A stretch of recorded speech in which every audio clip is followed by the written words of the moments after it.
Imagine standing on an empty plot of land, grass extending endlessly. Your job is turning this spot into a multi-billion-dollar industrial facility. In the engineering world, we call this a greenfield project. You are starting entirely from scratch, with no existing buildings or old buried pipes getting in your way. Look at this comparison. On the right, brownfield projects force you to squeeze machinery into existing spaces. On the left, greenfield gives you total freedom for an efficient layout. But designing from the dirt up requires a massive, heavy upfront investment.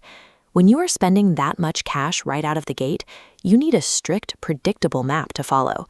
Without one, that open field quickly turns into a financial sinkhole. This timeline shows the 6 steps from investment to profitable business. First, we plan, proving the business case and locking in core technology. Next, we draw exact blueprints, procure specialized parts, and build the facility. Finally, we test every system and begin commercial handover.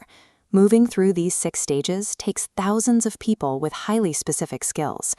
Keeping all those different experts perfectly synchronized is the hardest part of the job.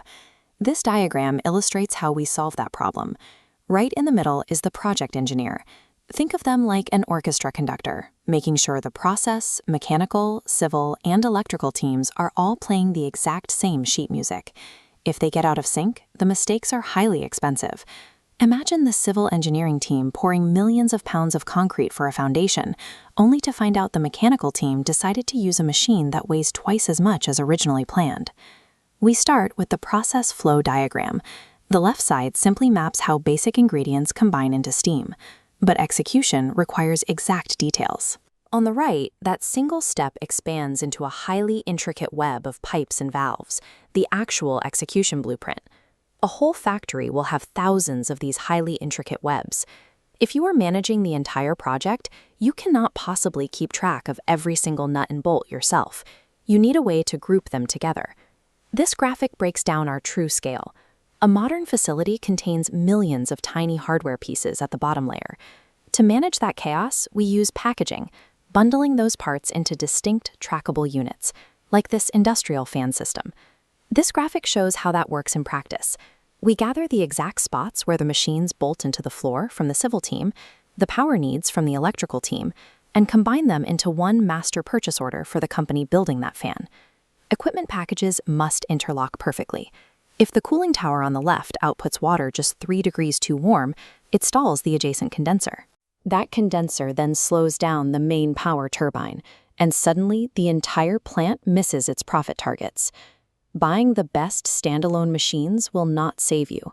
The physical inputs and outputs between those machines must be perfectly matched, or else the entire system fails. Look at this chart. To keep everything on schedule, managers map out the critical path, shown here by the thick red line stepping downward.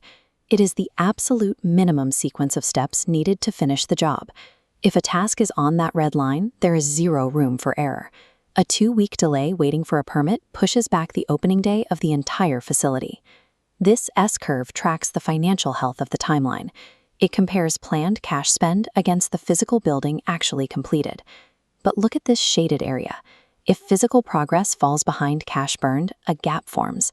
This massive warning sign triggers immediate intervention. Time and money are deeply intertwined. If a part arrives late and construction stops, you still pay thousands of workers to stand around. Missing an integration point burns your capital. Today, raw steel and concrete are not enough. As this layout shows, modern megaplants are deeply wired with automated sensor networks to ensure they run efficiently and sustainably for decades. We embed thousands of monitors into the machinery to create a virtual replica of the facility. By reading live data off a spinning rotor, the computer can tell you a bearing is starting to wear out before it actually breaks. So, how do you manage a project of this scale? As this framework outlines, you master your blueprints, you control the chaos by grouping equipment into manageable packages, you enforce perfect integration between those pieces, and you closely track the math. Project engineering takes millions of complex parts and forces them into a strict mathematical system. That is how an empty field becomes a predictable, profitable reality.